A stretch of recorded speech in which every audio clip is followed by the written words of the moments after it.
си ти, моят баща любим. Татко, не се сърди, времето ще лети. Даже до теб аз да не съм твоето момиче съм.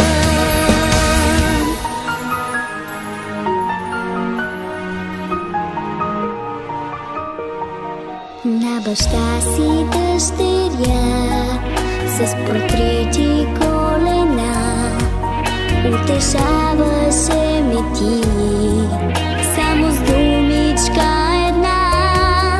На добро научи ме и показа ми света, и в него вървя, с твоите стъпки вървя.